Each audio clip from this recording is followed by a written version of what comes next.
Hello everybody, అందరికీ నమస్కారం. So ఈ వీడియో బయట పోస్ట్ అయిన తర్వాత I may get a lot of backlash. కానీ ఈ వీడియో వచ్చి ఎలాంటి పొలిటికల్ థాట్ ప్రాసెస్ కానీ మన ఏపీ తెలంగాణలో కానీ మన కంట్రీలో జరుగుతున్న డెవలప్మెంట్ కి విరుద్ధంగా కానీ నేను పోస్ట్ చేయట్లేదు. హెచ్సిలో జరుగుతున్న పోరాటం గురించి అందరికీ తెలుసు.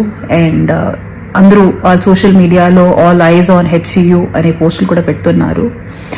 డెఫినెట్ గా నేను ఇప్పుడు కంఫర్టబుల్ గా నా అపార్ట్మెంట్ నుంచి కూర్చొని వీడియో చేసి పోస్ట్ చేస్తున్నాను. కానీ నాకు కూడా తెలుసు ఈ అపార్ట్మెంట్ కట్టేటప్పుడు ఎన్ని ట్రీస్ కానీ ఎన్ని యానిమల్స్ ని కానీ చంపడం జరుగుంటది, లేకపోతే ఎన్ని ట్రీస్ కట్ చేయడం జరుగుంటది. So it is very easy for me to sit and make this video and talk about what is right and what is wrong. But as a layman ఇప్పుడు జరుగుతున్న issue ఎందుకు జరుగుతుంది, legal గా దాని aspect ఏముంది, నాకు అంతగా దాని మీద అవగాహన లేదు. కాబట్టి యాజ్ అ కామన్ మ్యాన్ నిన్న రాత్రి జరిగిన డెవలప్మెంట్ వీడియో చూసిన తర్వాత after listening to all the cries of those birds and ఆ బర్డ్స్ అండ్ పీకాక్సే కాకుండా they are many more deers and other species which I have been habitating there. Maybe this is our chance to redeem hour selves.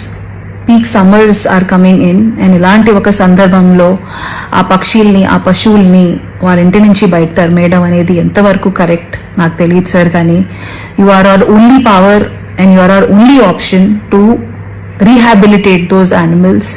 So please ఆ పక్షుల్ని కూడా దృష్టిలో పెట్టుకొని ఒక positive అప్రోచ్తో మీరు మీ నెక్స్ట్ డిసిజన్స్ తీసుకుంటారు అనేది మనస్ఫూర్తిగా కోరుకుంటున్నాము.